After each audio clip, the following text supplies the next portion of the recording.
আপনারা সবাই কেমন আছেন? আমাদের মধ্যে অনেকেই আছেন যারা আমরা আসলে জানি না যে a plus b এর whole square is equal to a square plus 2ab plus b square এবং a মাইনাস b এর whole square is equal to a square minus 2ab plus b square কিভাবে হয়। এখন আমরা সেই বিষয়টি নিয়ে আলোচনা করতে পারি। এখন আমরা দেখতে পারি a plus b এর whole square a plus b এর হোল স্কয়ার। আমরা সাধারণ একটা নিয়ম জানি যে কোনো কিছু স্কয়ার হলে সেই কিছুটা মানে সেই সংখ্যাটা বা সেই রাশিটা দুইবার করে গুণ হয়। এখন a plus b whole square সমান a plus b into a plus b। এবার এই যে a plus b into a plus b এর প্রত্যেকটা রাশিকে প্রথম অবস্থায় আমরা a plus b K a দিয়ে গুণ করব। গুণ করলে হবে a স্কয়ার প্লাস ab।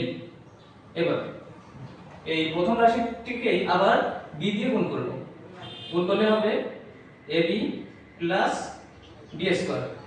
এখন এই যে a square plus ab plus ab plus b square, এখন এখানে দুটো ab আছে এবং প্রথমে আছে a স্কয়ার।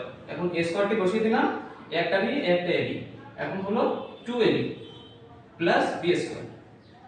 অনুরূপভাবে এখানে a মাইনাস b এর whole square a minus b এর whole square a minus b এর হোল স্কয়ারের ক্ষেত্রে হবে a minus b into a minus b a minus b into a minus b। এখন a মাইনাস b এর ক্ষেত্রে একটু কিছুটা ব্যতিক্রম দেখা যাবে, সেটা হচ্ছে প্রথম ক্ষেত্রে এই a দিয়ে আমরা a মাইনাস b কে গুণ করব। গুণ করলে হবে a স্কয়ার। এখন এই মাইনাস আর a প্লাস এই দুটো মিলে হয়ে যাবে ছিল মাইনাস মাইনাস a b।